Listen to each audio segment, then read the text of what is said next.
Air feel different way up here. Way uptown, we wear our crowns fitted. Black, brown, and boundless, we no limit. No better than to count us out or cap us all. We 6 stories and growing higher, no ceiling.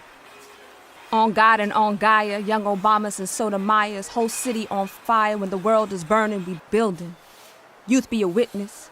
Youth be a litness. Youth be a light. Be our whole flight forward if you listen. City sound different way up here. Can you hear it? Way uptown. Know when we coming and know when we around. Block on loud. Bred between Malcolm X and Powell. How we move is a movement. It's only up from here when we let the youth be the solution. It takes a village to do this. Block by block, brick by brick, we reclaim our shine. Can't box me in when the ring is mine. Look like this our time.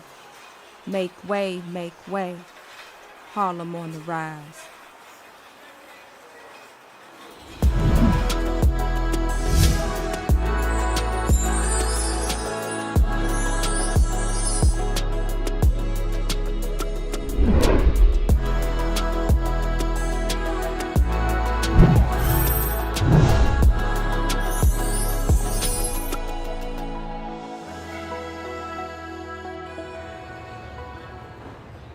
Brosis is rising.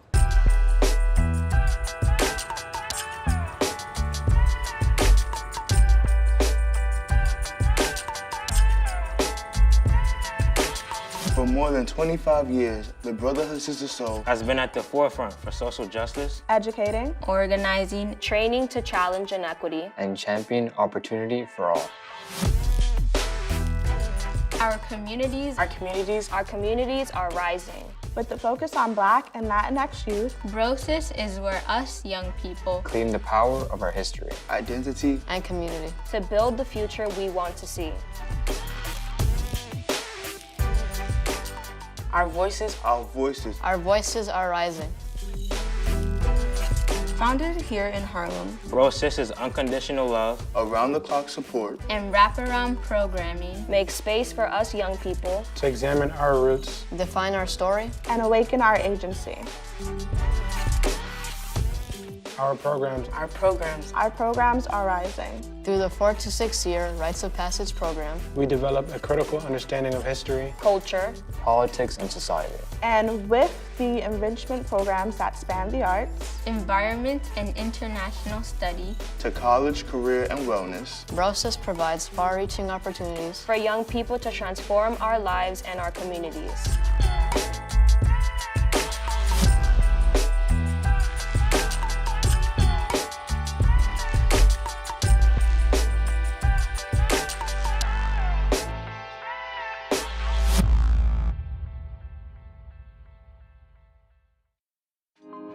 Welcome to Brosis Rising. My name is Kari Lazar-White. And I'm Jason Warwin. This celebration is about Brosis rising as an organization, providing support, guidance, love, and education to young people, and helping them to rise to meet the moment. It's about an organization responding to inequality and inequity, and rising to bring forth a vision of justice. And it's about celebrating a building that's rising from the ground, that will be a beacon, a home, a temple for young people, a place for them to organize, to educate, to be loved and supported.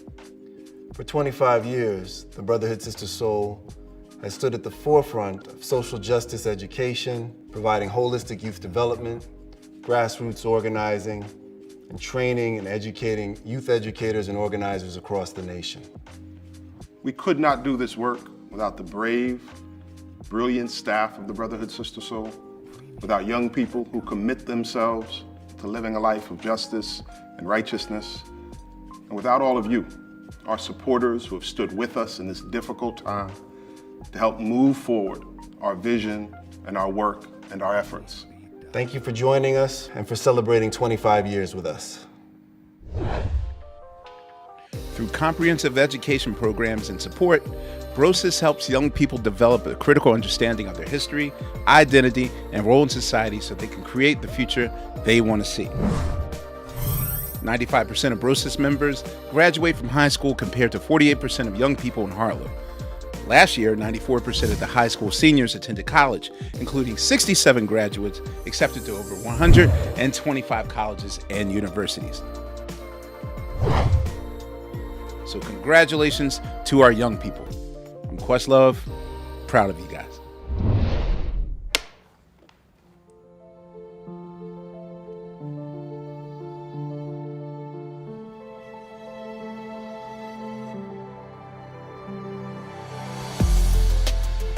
Hello, everyone. Hello. Thank y'all for being here. As y'all know, I'm Ashley, and I'm an alumni of the Brotherhood Sister Soul. And today we're going to be talking about our experience together. So how did it feel to be in the space and with the staff? When I started, they told us like, we're here to support with anything, and it really shows that what they're doing is like from the heart.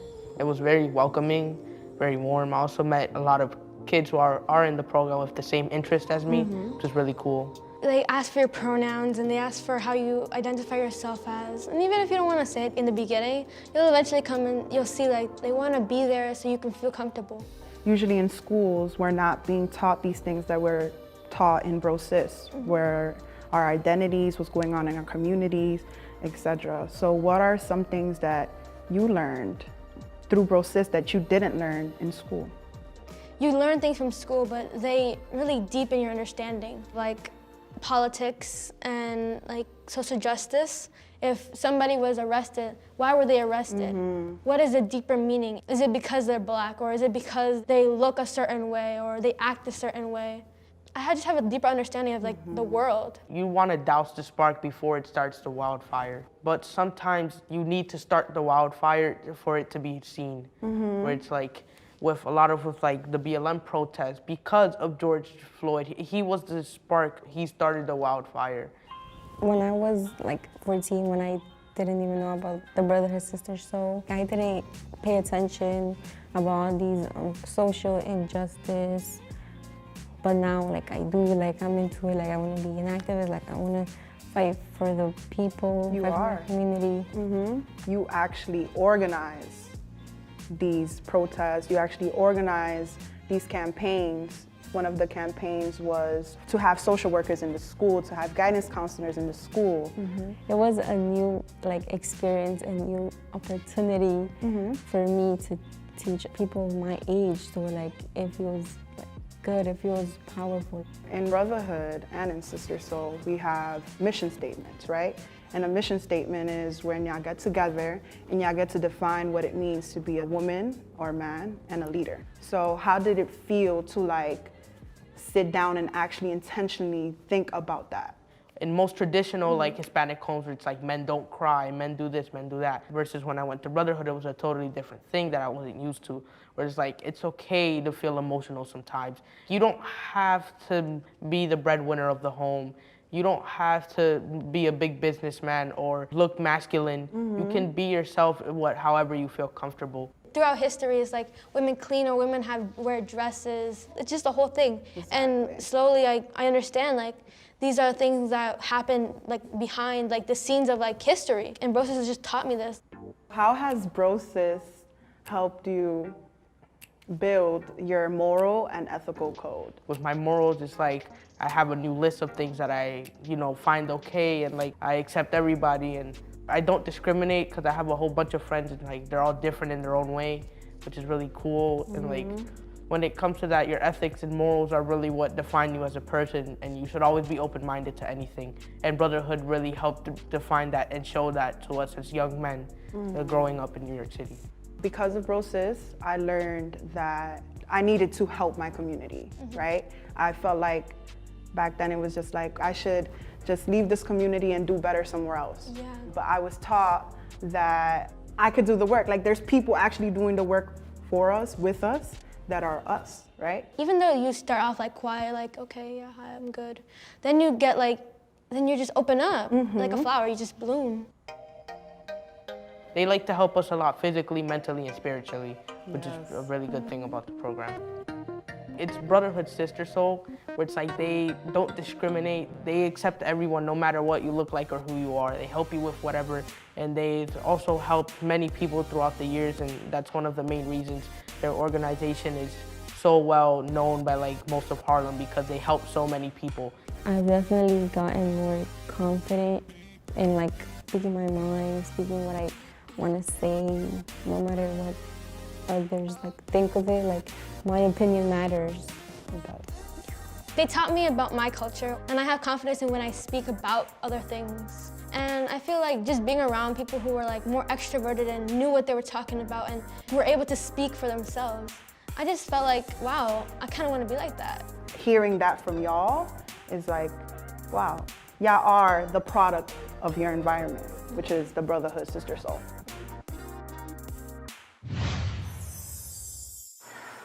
This is legacy, built 25 years strong. Mentors who gave love, held space for us to bond. This the torch we pass, future gens coming along. This our lineage, our memory, a griot song. Where black and brown youth travel across the diaspora and study their roots, Latin America to Africa. Bring that knowledge of self and the world back to us. Shine your light and our block will see. Build an ancestor aperture. Youth organizers lead the way, hear them say. Counselors, not cops, who keep us safe. Therapists support mental health for hurting days. Dignity in schools and no arrests, so help us graduate. So we organize to start smart. Shout to DPA. More action and legalize and regulate. No more famine jails, abolish and reparate. Close Rikers and no prisons in all states. If you're not part of the solution, then you're part of the problem. This is us planting seeds, future urban farmers. Side view of the building. Go ahead and peep the garden. This community and love, fam. Respect the Harlem. This a home from home. Mind, body, spirit dwell where you know you ain't alone, though it feel downhill. Navigating life's fires, hot waters, and 9 hells. Know it's love and support at Bro Sis 512.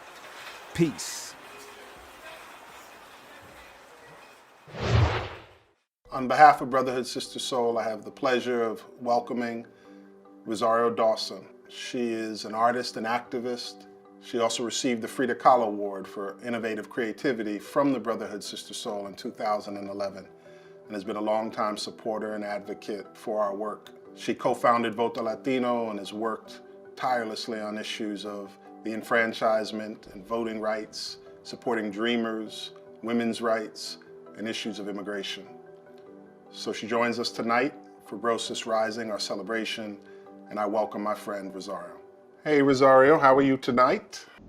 I am well. How are you? I'm doing well. I appreciate so much you having this conversation with me, and this time where we're celebrating 25 years of Brotherhood Sister Soul and Bro Sis Rising. It just means a tremendous amount to have you with us and your presence. And you know, in 2011, we were so honored to honor you with our Frida Kahlo Award for Innovative Creativity. And I'm wondering how you reflect on the intersection of art and activism, and how you stay true to being an artist and so clearly and unapologetically and fiercely an activist as well. Well, I have to say also it really meant a lot to me with Frida, you know, that especially that you have that named the Frida Kahlo Award and that we continue to honor her and keep her alive and present with us, you know. And one of the things that I really loved about her art as well is just how unflinchingly she just made her own life experience very present for people, her healthcare issues, her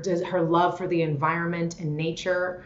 And I think those are the types of things that have been guiding lights for me and my work. We take things like politics and healthcare and women's rights to the forefront of anything and everything that we do. It's not a side gig, it's not a side kind of event. It's embedded in the entirety of the fabric of the work that I do and that we do. And I think that's one of the reasons why I've responded so much to you and been so impressed by you over these years, because that's been how you've navigated the world, is understanding that all of these pieces come together. I do think some of it comes actually from, you know, like a shared experience and upbringing that we both had. I think some of this issue around intersectionality was just the New York we grew up in, and the way we grew up in these environments where so many issues we saw as our own, that we saw as things we were interconnected to. It wasn't like we had to take a step to think about intersectionality. We were actually raised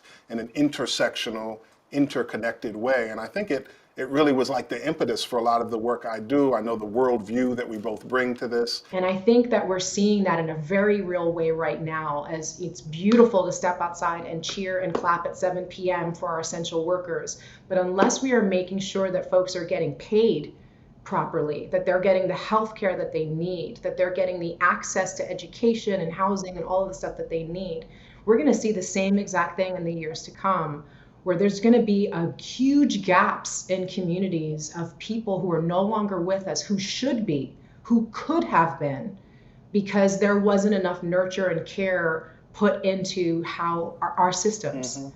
And we're being robbed of that. I mean, we've lost hundreds of thousands of people, and most of them of color, most of them women, most of them people who didn't have access to resources that they could have really needed, essential workers.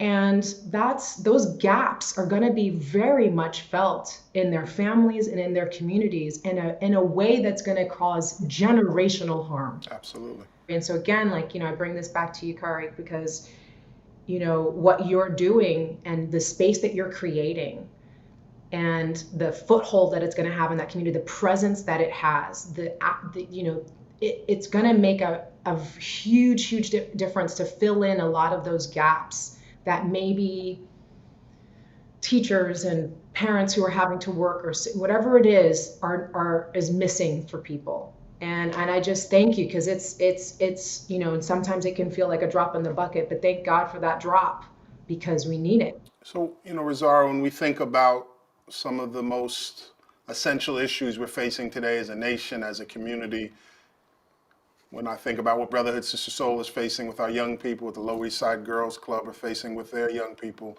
the issue of immigration, of how we treat and respond to so many folks in this country who are undocumented and deserve a path towards citizenship. When we talk about dreamers, you've been a leading voice on this issue, and we've just come through a unbelievably combative political season where so many folks who are immigrants were demonized by the previous administration. I'm wondering how you're feeling now. What's the way forward? Are you confident? Do you see the light? I have hope, for sure. I've just seen too much organizing on the ground. Young people, especially undocumented and unafraid, who are willing to put themselves out there and create community around these issues and visibility to each other, because it's felt like an other issue and an invisible issue, I think, for a lot of folks. Seeing children being separated from their parents at the border, I think, was very galvanizing for a lot of people to step up and lead with humanity. I've watched so many different people kind of come forward, and we are going to pass this Dreamers Act, the Promise Act. Like, we are going to make this stuff happen. It might not be yesterday or today, and maybe not tomorrow, but it's coming. Its time is definitely coming, because it needs to, and it's time for it to.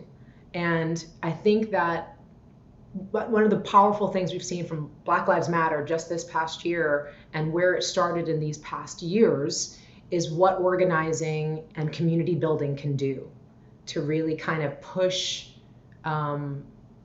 meaningful agendas forward and help educate people as to why they even have certain biases and prejudices that have stopped them from being able to be more active in these spaces. And that's really, that's what blew my mind this past year, is how much education was embedded to the organizing. This has been an incredibly difficult time for the world, for the country, for our communities. And I know that one issue you've worked so centrally on is the issue of voting, of enfranchisement, of both pushing people to vote who have the right to vote and then expanding the right to vote. And I'm wondering, when you think about what has been revealed over the last year, and you think about this arc of your career, of your activist career on this issue of voting, how you see the two interconnected, and how you see the power of voting and the political engagement speaking to the time we're in and the work that needs to be done. Wow. I have to say, it was so interesting. With Voto Latino, we've registered over 1 million people in these past 15 years, and 600,000 of them was last year. meeting that particular moment. But so much of it too is having the populace recognize how critically important that vote is. Voting isn't the end all be all of what we need to do, but it is a central piece, an organizing piece and tool to really get the work that we want to see done. And voting really matters. It makes a difference who your leadership is. And I just want to say thank you so much again for this wonderful conversation, because I always love talking to you, but also for just the incredible work that you've continued to do and to be that light in the darkness for so many people.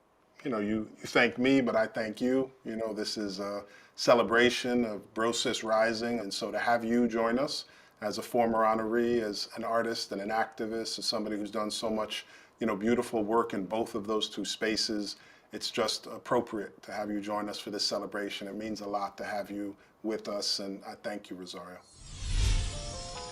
I'm Carrie Mae Weems, and I'm really honored to be here to celebrate with the Brotherhood Sister Soul on this momentous occasion as it prepares to open one of the great new buildings in Harlem. There is something important that I want to share. 1 out of 4 children in New York are food insecure. The COVID pandemic has only deepened this crisis. The pre-existing condition is poverty. It's a plague of inequity. And it's one of the reasons that I decided to partner with Brotherhood Sister Soul as its first artist in resident to create an artist-driven public awareness campaign using both Spanish and English on our billboards to highlight this inequity. Now, before COVID, Brotherhood Sister Soul provided over 12,000 meals to their members each year. Since COVID, they've distributed over 550,000 meals to members in the greater community. That's over 500,000 meals. 500,000 meals by one single organization. And so I really want to thank Brotherhood Sister Soul for all it does, for the way that it has held the community, by the way it holds the community, by the way it uplifts the community, by the way it supports the community. And I believe that if we all do the right thing, if we take this vaccine, then we are sure to see one another on the other side of midnight.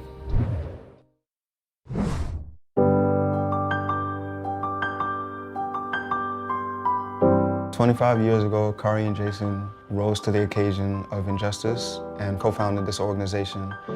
And now, due to COVID, a lot of the issues that we face here in this country became the forefront. And now is the best time for the world to see how much Bro Sis is dedicated to the movement.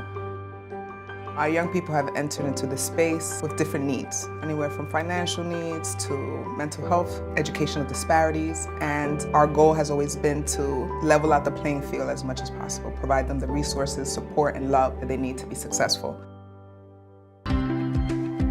When COVID hit, our biggest concern was our members who already, in many places, can be behind, now being thrown into this unpredictable circumstance.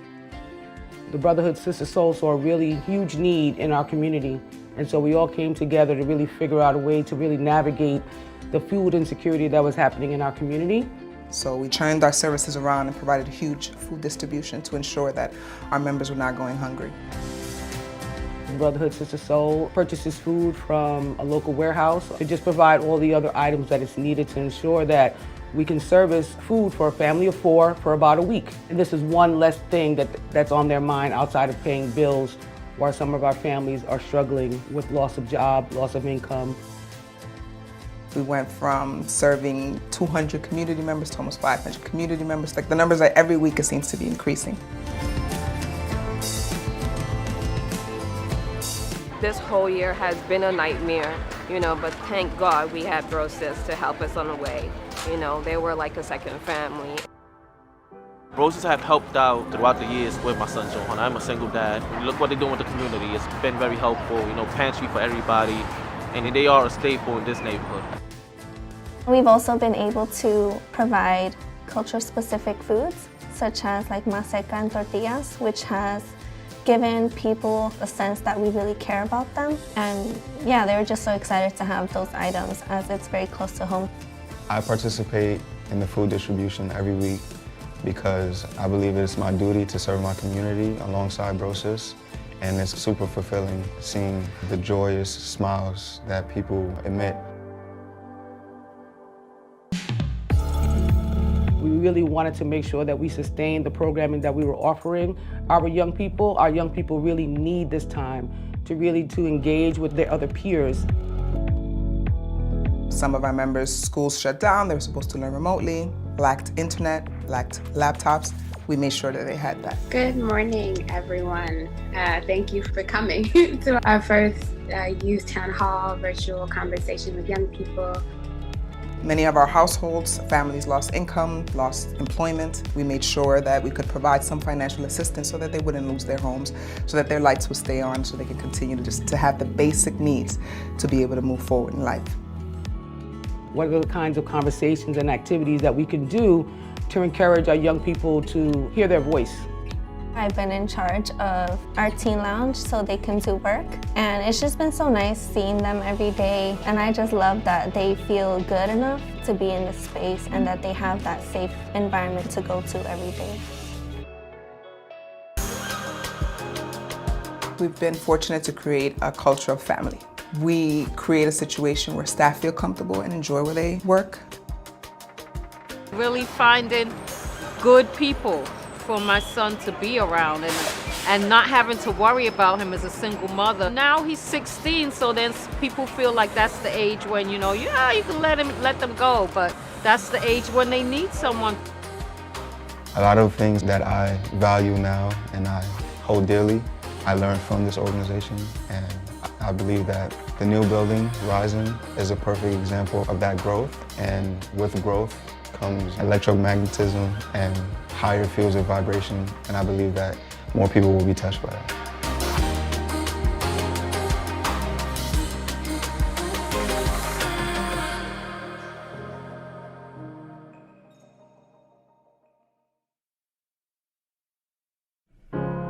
You're broken down and tired of living life on the merry-go-round, and you can't find a fighter, but I see it in you, so we gon' walk it out and move mountains. And I'll rise up, I'll rise like the day. I'll rise up, I'll rise unafraid. I'll rise up, and I do it 1,000 times again.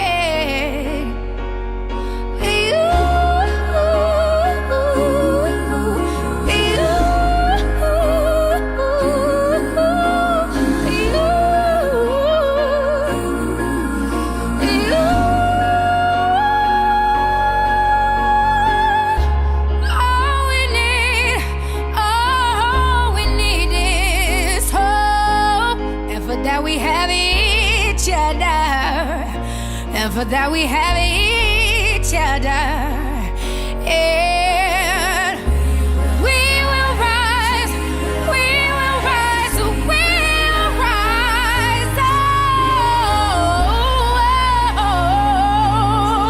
we'll rise.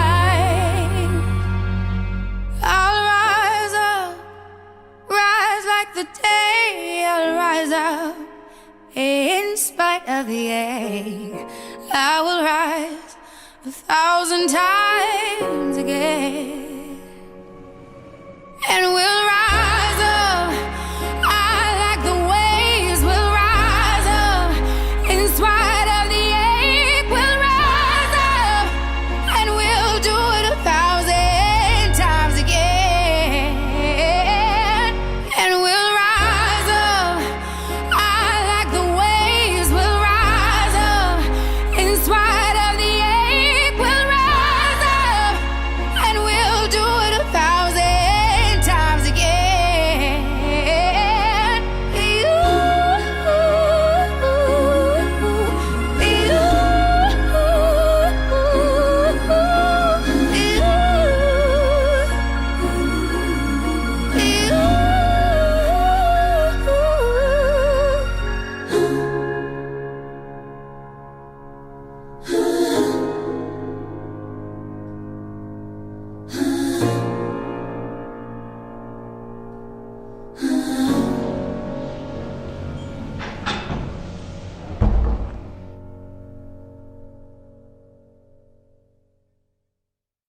Hello, everybody. I'm Bobby Cannavale. And I'm Rose Bunn. And we are so proud to be here tonight, taking time out of our side hustle as mimes to be a part of this community celebration. Bro Sis Rising. Happy 25th anniversary, Bro Sis. Indeed. We were first introduced to the Brotherhood Sister Soul at their inspiring event in 2017 and have kept up with their fantastic work and continue to support them as a family as they make such an immense impact. Now, we're very lucky to be in a place to give. And if you're in a place to give, we hope that you'll give big tonight. Thank you for supporting the Brotherhood Sister Soul. Happy 25th anniversary.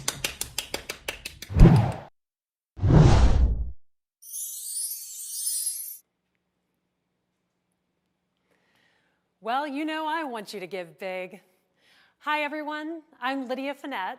Some of you may recognize me from the many years I've done the paddle raise at the Bro Sis' annual gala. And if I have taken a ton of money from you, I am not sorry, because that is my job. I am here tonight to raise money for an organization I care about so much. As you've seen, Bro Sis is doing such incredible and important work, but they cannot do it without your generous support. I know, I'm sure you were wondering if there was going to be an auction. Of course. But on behalf of the Brotherhood Sister Soul, I'd like to thank our gold sponsors of Bro Sis Rising, the Cone Joseph Foundation, Miguel Villas, Omnicom, Sony Music and Sony Music Publishing, Toyota, as well as the board members and event co-fundraising chairs, Marty Meyerson and Jamie Hooper, Michelle Orez and Charles N. Shorin. And now on to my favorite part of the evening, where every single person can donate. Tonight, I'll be raising money from many levels. I'm gonna start at $25,000 and go all the way down to $100,000. But you will have an opportunity to give $1 if you can give it. Every donation tonight is equally important, and I will be reading off special names here and there for the world to hear, so give wherever you can, and you will have your 15 minutes of fame in front of everyone. And thank you so much in advance for your generosity. A couple of quick viewing notes. If you are watching on GiveSmart, you have a few ways to give throughout the page. The chat is there for your questions, so do not be shy. Feel free to jump in there and say whatever you'd like. If you're watching on Facebook or YouTube, check out instructions in the chat as well. And say hi to Kathy from Bro Sis.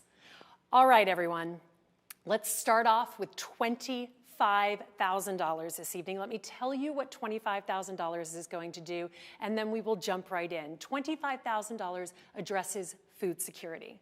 This pays for 10,000 meals for youth in the community during weekly food distributions. 550,000 meals have been provided to youth and community during COVID. Is there anyone out there who would like to start us off this evening at $25,000? This is the moment I would like for you to go somewhere in your apartment or your home and find as much wine as you possibly can and recreate that moment at the gala. You know, the one where you've had way too much to drink and you bid irrationally? This is that time. Is there anyone at the $25,000 level? Ladies and gentlemen, there are so many of you giving right now. It is crazy. Marty Meyerson and Jamie Hooper coming in at $25,000. We have Michelle Orez and Charles, I shortened your name, Shorin, also in at $25,000, a quick $50,000. I would expect nothing less from this crowd. And in addition to the 25, we are getting bids at all levels, but I'm gonna keep telling you what each of these levels does, and then I'm going to go back and keep reading names as well. $10,000 pays for 10 kids to attend summer day camp. Is there anyone at $10,000? Datario Samuels in at $10,000. Thank you so much, Datario. Alan Etkenkamp and Pamela Sandler in at $10,000 as well, and Michael O'Brien also in at $10,000. If we were in the gala, we would be having a crazy good time. You guys would be screaming, we would be chatting, we would be having a blast, and we would have just raised $80,000. Ladies and gentlemen, I hope you are watching the thermometer right now. We are closing in on $1.2 million. But this is Bro Sis, and I know that we have a goal, and then we crush the goal. So let's keep going. All right, $5,000 pays for a college scholarship for one member. College, ladies and gentlemen, it is a goal, It keeps your life moving forward. It keeps you focused. $5,000. Is there anyone out there? I'm getting bids from Susie, Soon, Lisa. I have anonymous bids coming in. I mean, what am I doing up here? Anonymous bidders. This is such a glamorous job, I can't tell you. Everyone from Asha and Michael and Michelle. We have another anonymous bidder. Algeria is in for $30. Ladies and gentlemen, give whatever you can. I'm giving these high levels, but I want you to come in. Fitzgerald Ventura is in at $5,000. Vanessa Vining in $250. Another anonymous bidder. I'm so curious. Who are all these anonymous bidders? In at $100, and Benjamin White at $250. I'll keep telling you the levels. Keep putting the money out there. $2,500 supports youth organizer facilitators, members, and young alums to train youth organizers. Rebecca is in at another $100. We have another anonymous donor at $1,000. Sarah Baden in at $100. We have Kristen and Tim Castry in at $500. Bertrand, Eunice, Juan, Carolyn, Dan. I cannot believe how many names are flashing up on my screen. We are over the $1.2 million mark. We are at $1.25 million, ladies and gentlemen. Let's keep going. All right, $1,000. Technology. This provides a member with a laptop and school supplies for college. Is there anything more important in this day and age than a computer? $1,000. I look to all of you. Thank you so much to the Lindsay couple for $5,000. Thank you so much. Laverne in at $500. Monique in at another $100. We have Asha in at $100. David at $250. We see Michelle Roberts in at $10,000 as well. Another anonymous donor. Quentin is in at $100. Thank you. All right, ladies and gentlemen, we're going to keep going down. $500 provides a stipend for a high schooler for a summer internship. $500, ladies and gentlemen. If you have it, please give it. We are $1,231,000, and we're going to keep going. $500, but again, I will take it all the way up. If you want to give $5 million, we could take $5 million. If you'd like to give $1, we will take that dollar. Thank you to each and every one of you who keeps giving this evening. All right, $250, a college application fee. 94% of BroSis seniors go to college. 94%. What if we had that same participation rate right now during the paddle raise? What if 94% of you gave $250? And if that is too much, they still gave something. I see you, Matthew. Thank you, David and Jim and Jonathan and Nina. Ross is in at $1,000. Tony is in at another $100. Thank you, another anonymous donor. Ruth is in at $750. Susie's in at $100. Sunmi is in at $100. Kari is in at $500. We have another anonymous bid at $250. Ladies and gentlemen, the names just keep scrolling. I will take it down to $100. And another note to Clara for $5,000. Thank you much. Thank you so much, Clara Markowitz. $100. And listen to this amazing moment. $100. Every $100 you give is being matched by the board. So for every $100, you get $200. So Quentin, for instance, you've just given $200 because of your $100 donation. Salil has just jumped in at $5,000. The bids are all over the place, the beauty of a virtual auction. We are at $1.2 million. $44,340, ladies and gentlemen. Let's keep going. You're doing an incredible job. Thank you so much, Miguel. Thank you so much, Benjamin. Thank you so much, Sarah and Nicole and Tim. I appreciate every single one of these. Thank you so much, Marianne, friend, I know you. Hi, Michael and Pamela Arian. I appreciate your $1,000. Another anonymous bid at $1,000. Thank you, Gregory, at $5,000. Keep giving, ladies and gentlemen. I'm going to stand up here for another minute and keep reading off names. Thank you, Isaac. Thank you, Bertrand. Thank you, Andy, at another $5,000. Thank you, Juan, at $250. Caroline, amazing job. Beatrice, wonderful. Jose, another $100 that turns into $200. Gabrielle, thank you for your $100, another $200. Thank you, Matthew and Michael and David.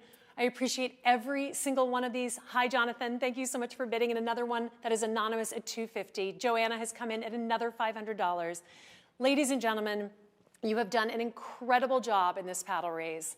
And now I'm going to give you another opportunity and another way to give if this has seemed a little bit too unwieldy. So I know most of us even if you're watching this and this is incredibly captivating, probably have your phone out too. So if you haven't had the chance to give yet because you're on Instagram, which is fine, I'm not judging you, you are absolutely welcome to type and give via text. It's so easy.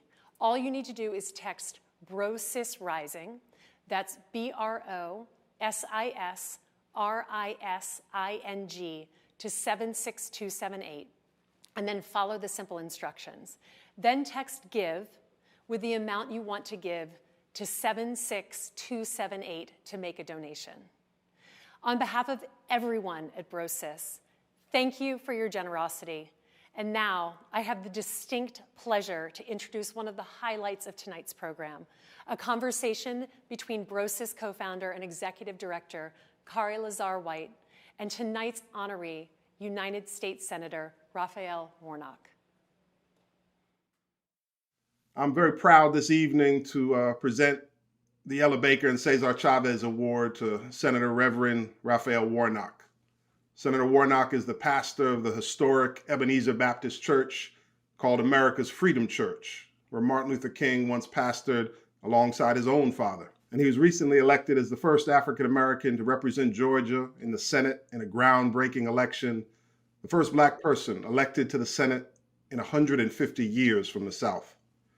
Political activism and ministry are intertwined in the Black church, as we know so well, and that has been the case throughout Warnock's career. Over the years, he's advocated for expanding Medicaid, protecting the voting rights of marginalized Americans, opposing the death penalty, supporting abortion rights, and advocating for same-sex marriage. And so tonight we honor him for his work, for his fight for justice, for his work for equity, with the Ella Baker and Cesar Chavez Award for Positive Community Development.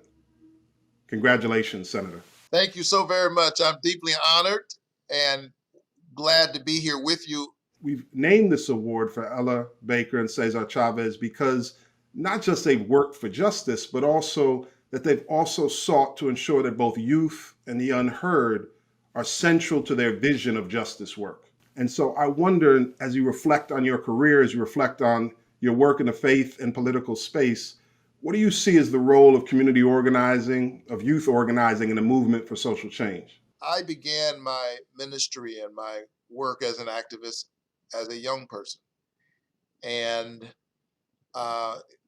we need young people. They are absolutely essential to the work of activism, the work of justice making in the world. When you look at a lot of our movements, there's no replacement for the energy of the young. Not only do they bring their energy, they bring a kind of idealism, a kind of creative discontent with things as they are, a restlessness of the soul that says it can be better than this. And we are in a moment yet again in our country when we certainly can use that. The first time I got arrested in an act of civil disobedience, I was a young graduate student in seminary working on a PhD at Union Theological Seminary in New York. And there was an African immigrant by the name of Amadou Diallo, who was shot dozens of times by a unit within the New York Police Department while reaching for his own wallet on his own front step. And they shot dozens of times, hit him several times, and throngs of New Yorkers rose up in that moment, responding to that injustice. It was the first time I got arrested in an act of civil disobedience. That was in 1998, I guess, 1999. Absolutely, and I would, point out in 1998, we were probably marching together. That was the fourth year of the Brotherhood Sister Soul, and we were out there protesting the killing of Amadou Diallo. To your point, we were out there protesting the killing of Sean Bell. Yes. We were out there protesting the torture and assault on Abner Louima. And I always remember when finally, Amadou Diallo's mother arrived in the United States and went to the location where her son had been shot down with all those police bullets. And she just wailed his name over and over again. It's a moment and a sound that has stayed with me all these years of a mother's cry coming across the Atlantic Ocean and, what she witnessed that day. And to your point, the fact that you have Eric Gardner killed by the New York City police and his last words are, "I can't breathe." Right. And George Floyd's last words are, "I can't breathe," both of them calling for their mother.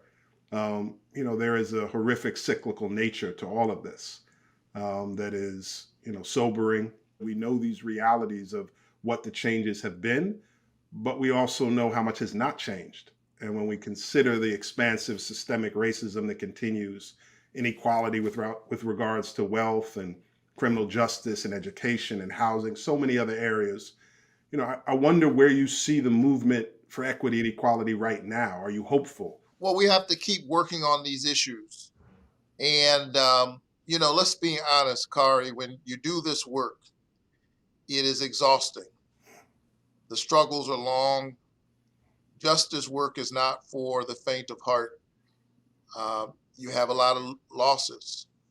And every now and then you move 2 steps forward, and then there's a backlash that moves you 1 step back, and you have to have the courage and the wherewithal to live to fight another day. And so I'm inspired by the ways in which I'm seeing young people stand up in this moment. I'm going to do everything I can as a United States Senator to make sure that we protect voting rights. That's a fight that we're engaged in right now here in the state of Georgia. You mentioned my historic election. The truth is, there are those who were not happy at all by the ways in which Georgians stood up in historic numbers and produced a historic result. And now the politicians who don't like the outcome are trying, rather than changing their message and changing their agenda, they're busy trying to change the rules. And so I'm a sponsor right now of something called the For the People Act. It will expand access to voting, make sure that no matter what state you live in, you have access to mail-in voting, early voting. It will prohibit states from easily purging people from the rolls for the kinds of questionable reasons that Georgia uses to purge people from the rolls. It's about expanding the franchise. And so there are a lot of fights that we've got to engage in, but I happen to believe that voting rights are preservative of all other rights. Yeah. And in this moment, by pushing through the For the People Act and the John Lewis Voting Rights Advancement Act, which will provide the kind of oversight and protection that we've had in the past that we lost in 2013. That's a big part of where the fight is for me. Where does the movement go next? When you think about where we've come from, when you think about where we are, where do you see the movement going forward? An issue that I've worked on for years. I started in a real sense there as a seminary student in New York, working on the whole issue of mass incarceration. We, do a lot of work, and many of us are focused on police brutality. But police brutality is the predictable and tragic consequence of America's carceral state, a kind of massive prison industrial complex that has made the land of the free the incarceration capital of the world. We are about 4 or 5% of the world's population. We warehouse 25% of the world's prisoners. Mass incarceration, for me, is perhaps the clearest iteration and reinscribing of the Jim Crow segregation that Dr. King and others stood up against. We have now 2.5 million people in America's prisons. That's right. 25% of the world's prisoners. And then when they get out, they're still incarcerated, because once you carry the mark of convicted felon, voting rights is legal. That's right. Housing discrimination, legal. Job discrimination, legal. If you build a carceral system as massive as ours is, police brutality is as predictable as it is tragic, because you have built the beast that demands to be fed, and this beast consumes black and brown children. And if we say that we are descendants of the spiritual and moral legacy of Martin Luther King Jr., of Ella Baker, of Cesar Chavez, we have to indeed be engaged on this front and with this issue. You know, at the Brotherhood Sister Soul, our young people and our organization organizes on many of the issues you talk about. Our young people were front and center on the issue to reform and restrict the unconstitutional practice of stop and frisk in the city that criminalized so many black and brown men with the over supervision of the police in our community. They were the ones on the front lines talking about what those experiences were like, creating art and poetry, named litigants in the Floyd case, testifying, going on news channels and talking about their experience. Our young people in our organization work to shut Rikers Island, the stain that it is on the city of New York, named for a man who made his money off of the tracking of freed enslaved people and returning them to slavery in the South. You talk about the fact that there's a push on a national level to protect voting rights. We know Georgia passed a draconian law to further restrict access to voting. We know across this nation, over 350 voter suppression laws have been proposed this year, targeting Black and Latinx and immigrant people. And so when we think about movements in this country for change, it's always been the intersection of organizing and activism, litigation work to support that, policy work, and so often faith-based work. And you intersect with all of those areas. And so when we think about voting as being absolutely central, but we also think about the forces that are arrayed against us, I wonder how you think of the path forward. How do we defeat those forces that are literally trying to stop people from their enfranchisement and for their ability to vote? You know, I run into young people all the time who say my vote doesn't count. Right.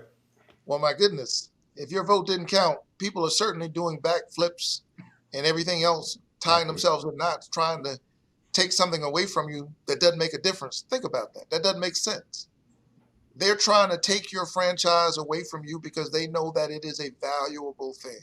And so I want to say to the young folk who are being nurtured by this amazing organization that has been doing such incredible work for so long, raise your voice, read widely, stay engaged, talk to the elders. We need the wisdom of the generations before us. They've learned some lessons that come only through experience. And so listen, but also speak. Speak with your vote, speak with your voice, organize, organize, organize. It does make a difference. Look what's going on here in Georgia. First of all, we've been organizing for about a decade here in this state. When you look at me, the first Black senator from Georgia, that didn't happen by accident. Right. We've been organizing for years, fighting hard against voter suppression, registering people that other people said would never vote. And those folks stood up in a historic election. They sent the first Black senator and the first Jewish senator from Georgia. And then, yes, you have these movements forward, and then there's an attempted backlash. And so that's what's happening right now, not only in Georgia, but in states all across the country. People have seen our power. They see the new emerging American electorate. It is multiracial. It is multi-faith. And it frightens some people. And so there's this kind of backlash. But we have to stand up in this moment and know that when we stand together, we win. You know, let me close in this way. I have the honor of serving as pastor of Ebenezer Baptist Church, spiritual home of Martin Luther King Jr. and John Lewis. That's right. And when I was preparing to preside over John Lewis's funeral just a few months ago, as I was writing the words with which I would open the service, I asked myself, I wonder what he was thinking when he was crossing that Edmund Pettus Bridge. I don't know, but here's what I do know. I know that he was not thinking, one day, if I stand up, somebody's going to give me a Presidential Medal of Freedom. Right. One day I'm going to be championed as a hero all around the country and across the world. That didn't cross his mind, and I'm sure he could not even have imagined that to be the case. He crossed that bridge because it was the right thing to do. And all he was trying to do that day probably was to stay alive. Hopefully he would stay alive, make it across that bridge alive. And he had made a decision, like so many others, that even if he lost that battle, and perhaps even lost his life, that we would win the war. That the long arc, the arc of the universe is long, as Dr. King used to say, but it bends toward justice. And that is the job of all of us to bend that arc a little closer to justice. And so stand up where you are. You never know the impact you're having, and we never know when the dam will break. But it's raining. It's raining truth. It's raining justice. It's raining humanity. Keep coming. Keep marching. Together we win. BROSIS is a social justice organization. Together with their members, alumni, and partners, BROSIS builds on its legacy of community building and youth-led activism to realize a more just and equitable future for all. In 2020, BROSIS trained 70 youth organizers to advocate around 6 areas of justice: racial, gender, economic, environmental, criminal, and education. BROSIS is building youth power, a generation of organizers beating the drum for justice. I came through freshman year, wet behind the ears with no peace of mind. They gave me room to talk, space to walk, over pizza pies. Learned about history, manhood, and how to see through lies. And then I gained the key to the world using these beats and rhymes.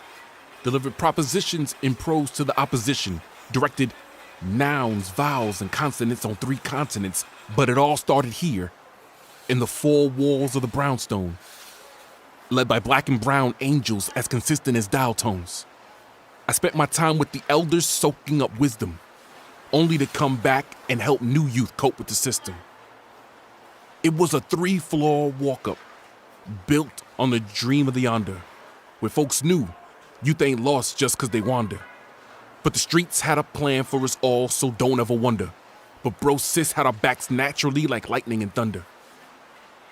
If words is bond, then fam, may the bonds never sever. Positivity, community, those help us move through the weather. Knowledge and future, the suture that holds it together. A kingdom in the jungle. That old building gave hope to the members. That new building shine bright like Wakanda forever. We outgrew our beloved brownstone, so it's time to get some new space. Space for more kids, more training, and more organizing. Our new home is rising, and this summer we get to welcome everyone into our new home.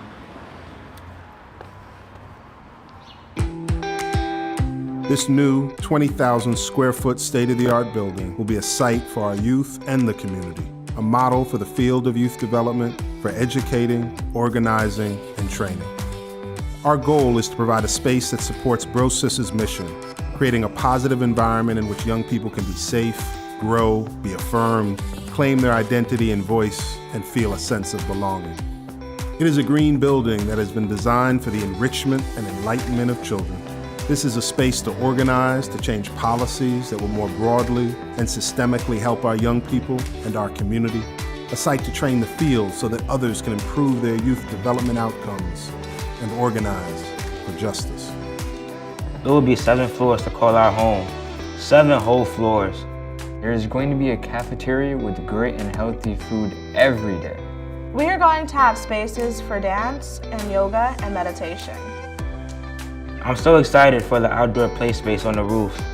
We are going to have basketball court from Kevin Durant. I can't wait for the new greenhouse, filled with flowers and spaces to learn. It will be a home that will house all that is BROSIS. Artwork filling the walls, a celebration of our culture, a space with thousands of bricks and terracotta stones from our beloved former brownstone embedded into the design of the interiors. Our young people deserve a beautiful and inspiring building, a beacon they call home.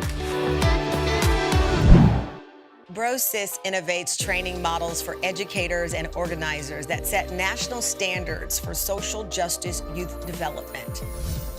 3,000 educators from over 250 organizations trained on the model, leading to culturally relevant programming for thousands of young people countrywide. Ultimately, the programs help youth define individual and collective moral codes that support leadership, development, and strong communities. Raise up a celebration like a victory, 'cause Brotherhood Sister Soul is making history. Taking back healing with no time for hating.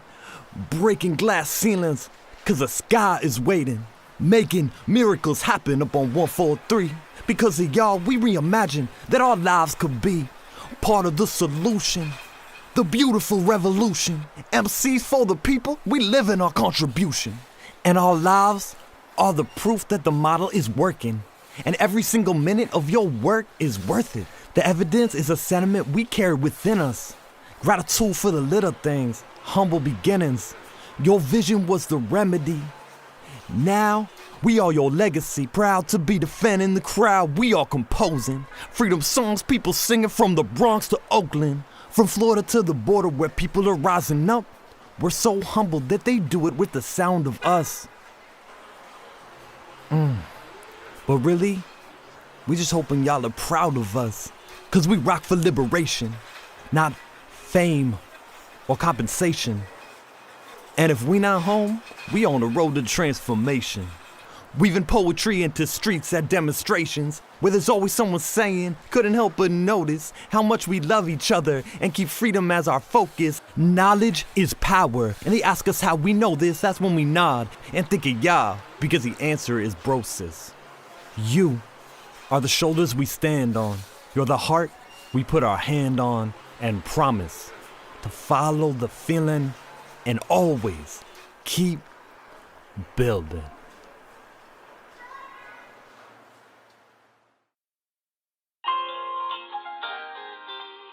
"25 years of Brotherhood Sister Soul means to me that we've been engaged in this work of helping young people to become politically educated, social change makers, to be young people who want to transform the world. I'm completely just overjoyed and get emotional in thinking that Bro Sis has 25 years on this block, and that work is just going to continue to be magnified and amplified because we need it for our young people. If it wasn't for Sister Soul, I honestly wouldn't be where I am today.